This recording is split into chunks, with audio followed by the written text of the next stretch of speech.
a randomly relate reverse rants, no hate. So this is pretty much a part two on my follow-up video for Louis Ortiz and Andy Ruiz having that epic fail of a, or should I say, being a part of that epic fail of a pay-per-view, which basically just broke the 40,000 mark, or barely broke the 40,000 mark, however you want to say it. Along with everything that I've already said, the way these pay-per-views are set up, it's a disservice to the boxing fans, and it's also a disservice to the fighters. One of the things that people try to chase in boxing is nostalgia. And the game is just not set up that way anymore. You don't see guys like, if you talk about Sugar Ray Robinson's record, having damn near 200 fights, you're not, or maybe, all together, if you add up his record from, almost 200 fights, if you look at the longest boxing match in history, 148 rounds, that stuff is not happening anymore, right? That it's done. It's a done deal. We have, for fun, it's okay for you to, for me to just, put up fantasy matches. Who would have won between this guy and that guy? I do that sometime, but I mean, it's just for fun. We don't know for sure what would have happened. We're just giving our opinions, and that's that. But those records and things that have happened, that business model of the way boxing was, it has changed. Okay, the mafia was heavily, involved in boxing, was causing fighters to take dives and all that kind of stuff, threatening to kill them if they didn't. So we can sit here and praise fighters and don't even know that maybe, how many times have you cheered for a fighter and talked about how great he looked in that fight? Maybe that was a dive fight that we don't even know about. Okay, overall, here's the deal. It's a disservice to boxing and to the fans. It's a disservice to the fighters. First of all, as a fighter, a real fighter, okay, you want to fight the best fighters there is. You want that satisfaction. Yes, it's about stroking your ego, because you want to be able to say, I am the best fighter in the world. I'm the best fighter in my division. How do you do that? Beating the best fighters in your division. Okay? It's a disservice to the fans because you are the paying consumer. You're the reason that they have a career. Because if they have no fans, who are they fighting for? Okay? And investors are not going to waste money on a fight that nobody wants to see or come out to. All right? Which is why none of the top fighters really wanted to fight during the COVID season, because it was the type of thing where we're losing a lot of money. We got that.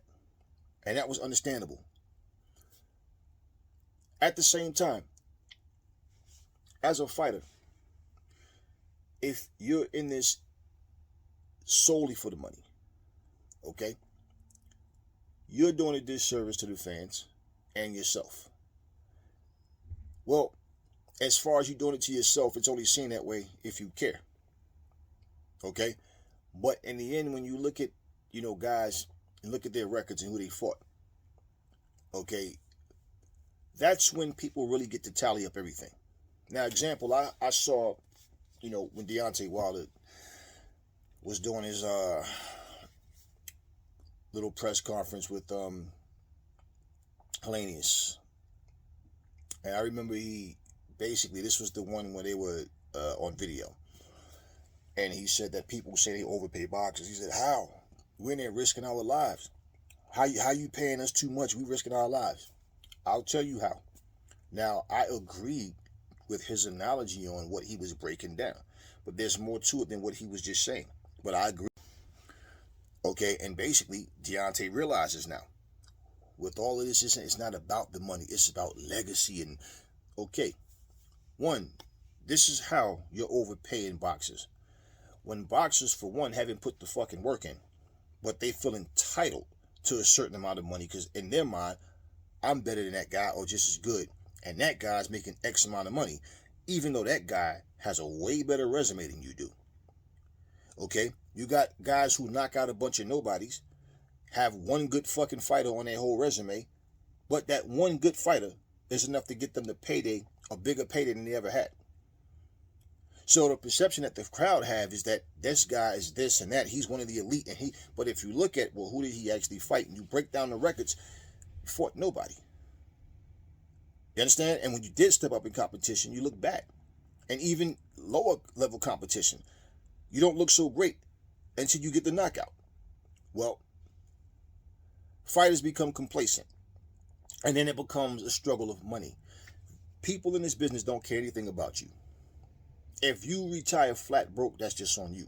Yet, they're talking about how great you were and playing your highlight reels of all your knockouts.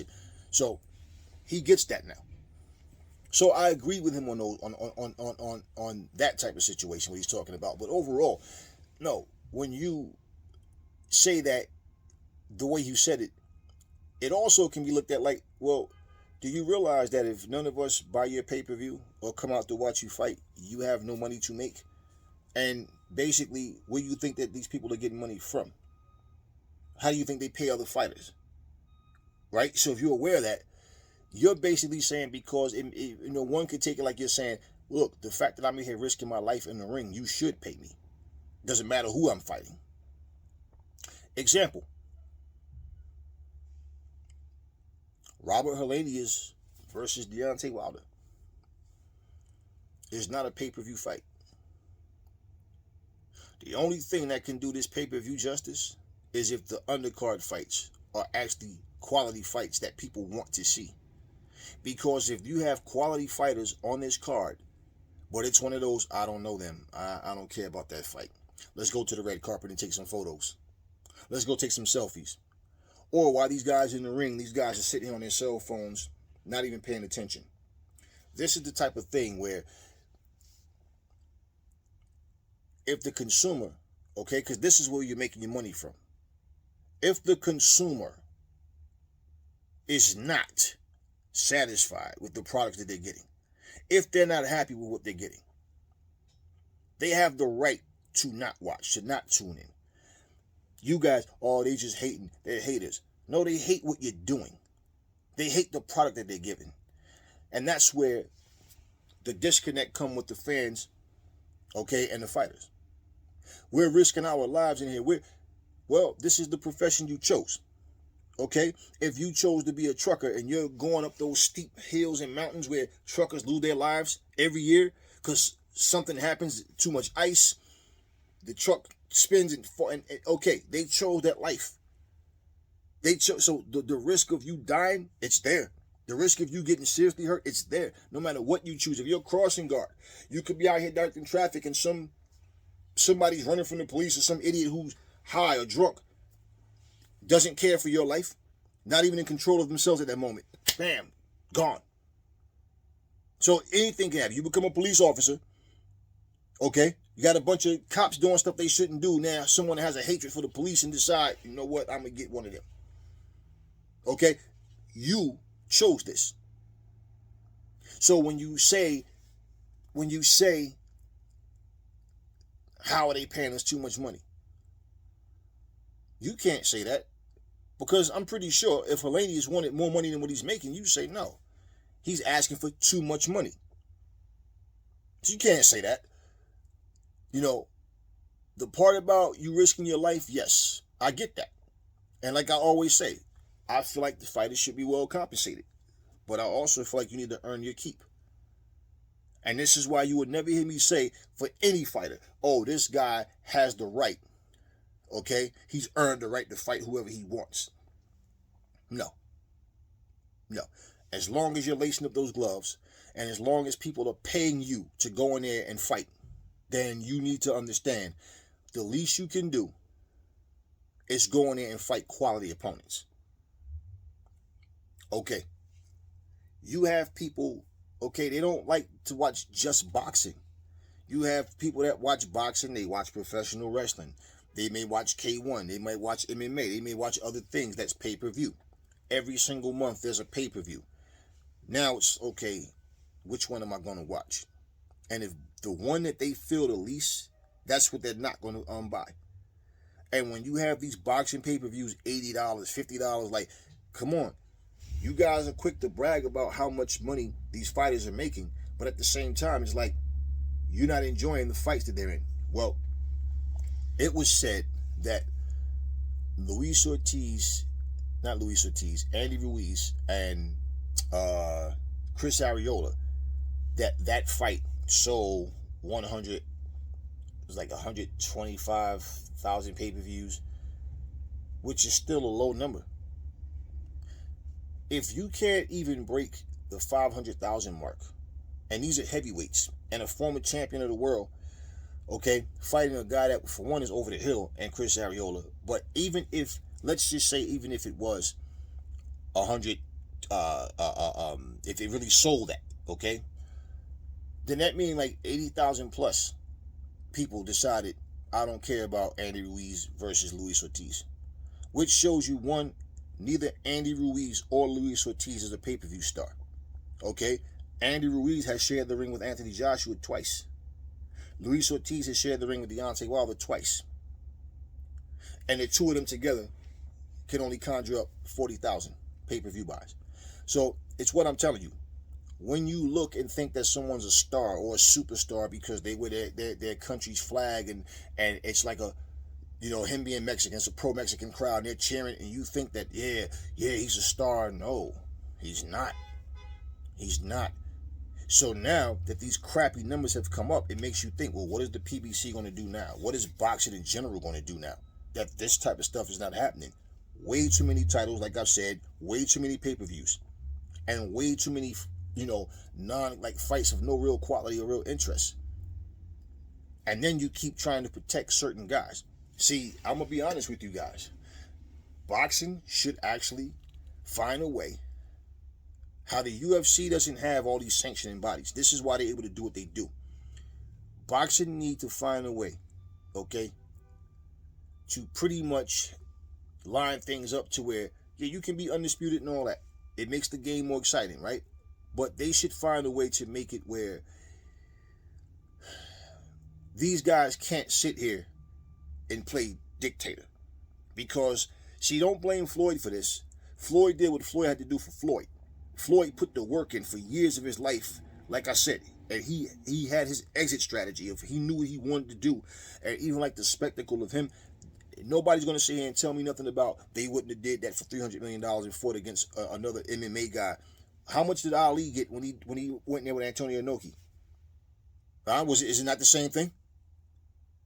Okay, and basically, at the end of the day, for people to sit up and say, well, you know, that was different. How was it different? Ali had blood clots all over his fucking legs from them kicks Antonio Inoki was giving him. Ali was literally jumping up on the ropes, and it was like one of the worst things I ever saw. Okay, and he didn't make close to what Floyd made against another MMA. It was another combat fighter, but in a boxing ring, and Conor agreed to it, and Conor was, he's too small. He was so confident, and he went in there and got beat. And nobody wants to bring up the fact he was like 30 pounds heavier than Floyd or whatever. So at the end of the day, my whole thing is, when you see what's happening in the boxing game and you realize this is something that's going to continue to happen, and until someone, you know, people, is going to take more than one person, of course, until people get it together and really come to this realization, we may not even be here to see it. This may be long after we're dead and gone that somebody finally wakes up. Because once something is a certain way, it takes creative minds to get together with other creative minds and understand we can change this and make this way better for everybody. The money's not going anywhere. In fact, the money might even increase. But the bottom line is, the way boxing is set up right now, it's boxing is its own worst enemy. It has nothing to do with MMA. It has nothing to do with football or anything else. It's its own worst enemy. Now, in terms of people feeling like they don't want to get punched in the face or punched in the ribs for a living, okay, fine. But for those that are in it, you can't sit here. Look, let me give you an example of hype and what I mean too. Okay, another example of how boxing is its own worst enemy. Lomachenko had like 9 or 10 fights in. And people's hatred for Floyd Mayweather, they were already comparing him to Floyd. Wait a minute, wait. Do you realize what Floyd has accomplished in his career, and you're comparing Lomachenko to Floyd, trying to say Floyd, that he was better than Floyd? Okay. That's worse than even trying to say Canelo is better than Floyd now, which that's people have their opinions, but I never felt that at no point that he's better than Floyd. I've never felt that he really is much better now than he was then. I see certain little things that he tried to copy from Floyd and try to add to his arsenal, but overall, no. I never saw him as, oh, he's this amazing super fighter now. No, but a lot of you did. Okay? You take a guy who's put in work and build a body of work that is like just elite. Lomachenko was 9 and 10 fights in, and you guys were sitting here talking about, oh, he's better than Floyd. But then you the same people who sat here and was making excuses for a guy who was, because he was only 23, but he had 40 plus professional fights. Not 20 something like Devin Haney or like Tank or Ryan. 40 plus fights, which means he had way more experience at that point than them when he got in the ring with Floyd.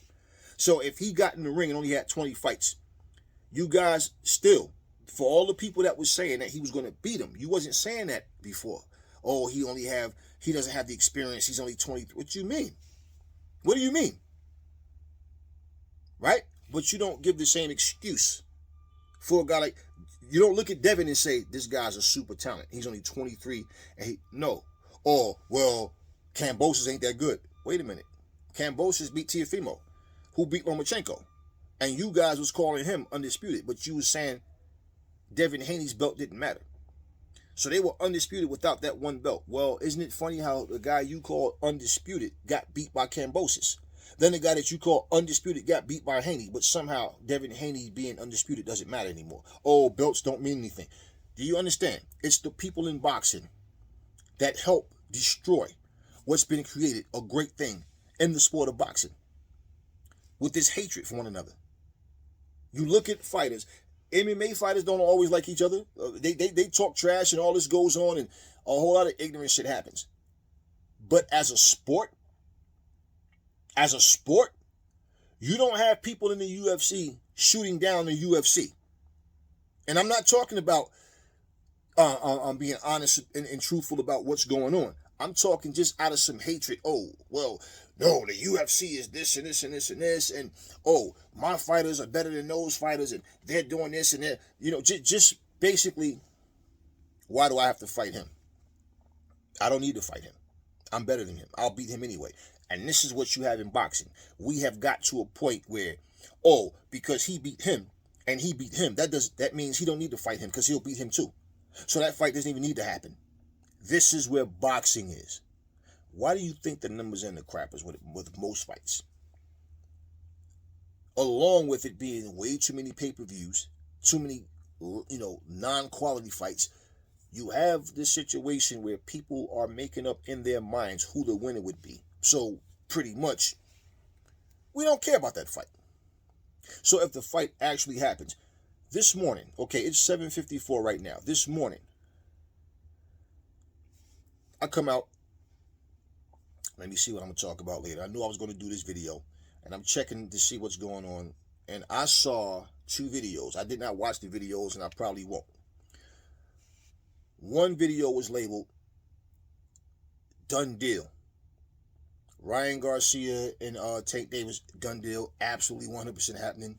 Then it was another video that said the same thing about Terrence Crawford and Errol Spence. So what I did was I went to these fighters. All I did, I just went to their channels. I see nothing stating that this is the case. Okay. Maybe it's going to happen, maybe it's not. But until I get more information, more facts, that it's just that I'm not going to even talk about that. Okay, so let's just say this person is just giving the news that they heard. And like I said, I haven't watched the videos. I have no intention on watching these videos because it's not coming from them. So when I don't see anything about them, coming from them about the fight supposed to be on, I don't see anything coming from their promotional companies, and it's like, okay. And that's what I go by. That's what I do now. Okay?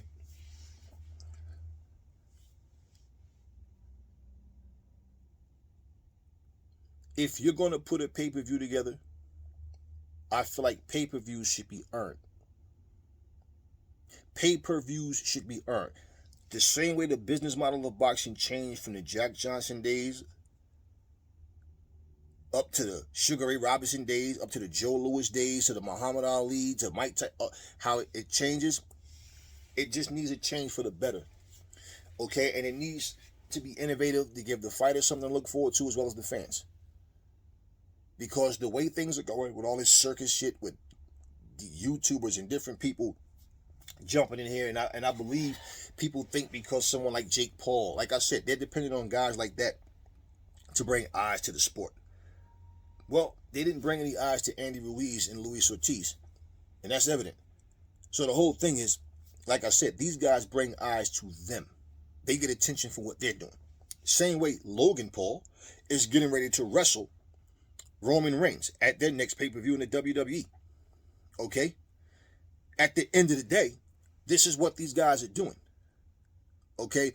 Logan Paul is not going to have people just start loving the WWE. No, these people that watch the WWE are not watching it because of Logan Paul. And for Logan Paul fans, well, they're probably WWE fans already. Okay? Do you see numbers increasing in the ratings when Logan Paul's on Raw? Do you see, oh, Logan Paul is bringing so many more millions? No. No, it's an attempt for that to happen. Let's see what can happen. They believe in him. Let's put him in here and see how things go. He's been in the WWE before. But you got to understand. And here's the thing. Wrestling is every week. Every week you have Raw, you have SmackDown. You have other companies as well doing the same thing. AEW. You have, Dynamite. You have, what's the other show? Rampage. So this is every week. They have to come up with material. And every week they have a packed house. Wherever they're going, sold out crowds. Boxing shows are small little venues until they have a big event. And nobody cares to talk about these guys. Nobody's looking into what these guys are doing.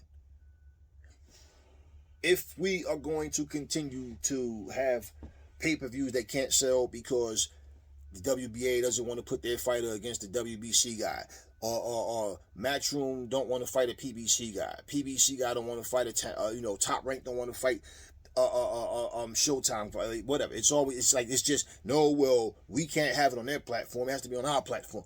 See, all this shit that has corrupted boxing has been in control for so long. It's going to take a lot to undo this shit. But the reality is, okay, until something changes in boxing major, you're going to continue to have the same thing. Because these old guys that's behind the scenes, that's in power, they keep doing the same things the same exact way. They have no intentions on changing what's going on. They just feel like, it is what it is. Their pockets are lined up. They're eating as good as they're going to eat. So they don't look at things the way we see it. They look at things like, hey, look, I'm rich. I'm making this money. These fighters are making big money. No, the fighters, that's your little pet project. They're the ones making big money, not fighters in general. This is why if you make mandatory matches, the same way you can take somebody who doesn't even deserve to be in the top 10, and all of a sudden they're mandatory for someone. They don't even belong in the top 50. Somehow they end up being mandatory for someone's title. You can set up tournaments. You can make mandatory matches. You can make, if this is a title eliminator, and that's a title eliminator, that's the point. You will face the winner. I don't care, even if you want to pick a name out of the two guys.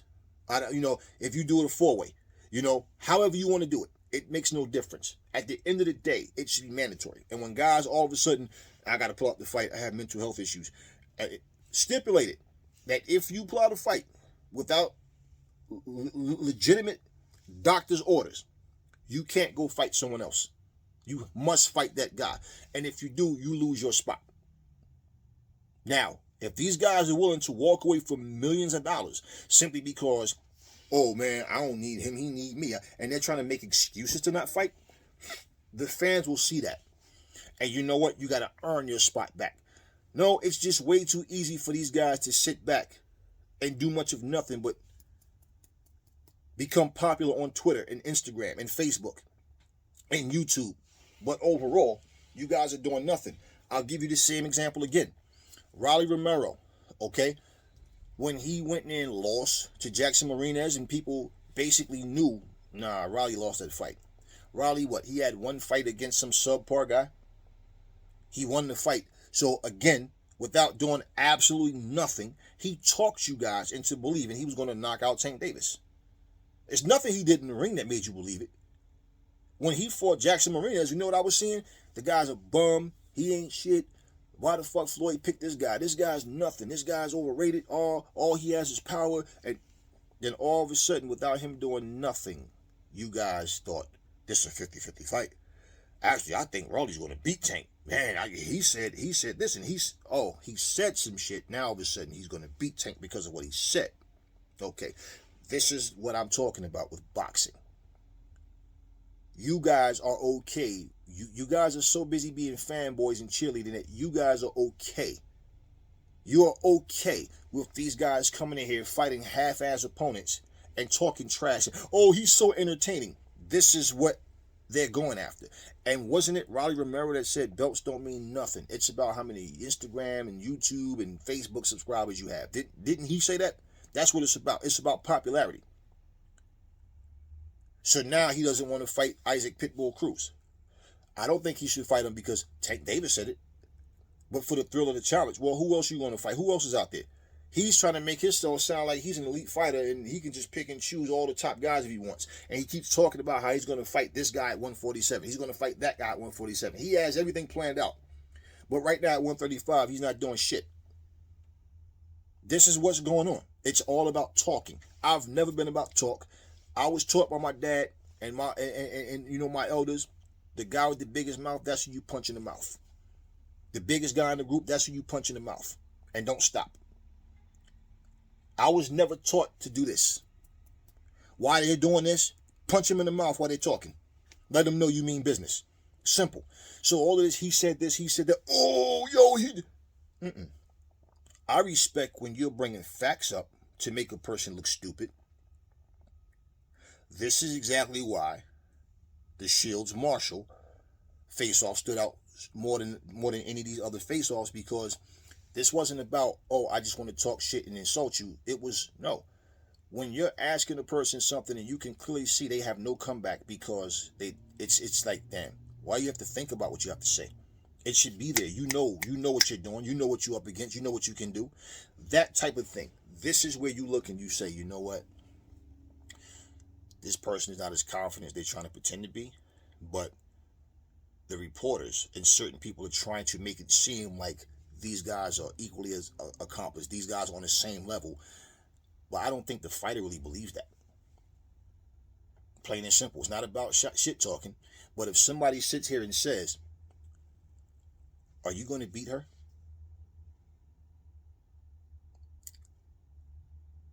Yeah, I'll hurt you and I'll stop you. Why'd you have to pause and even think about that? Mean what you say what you mean.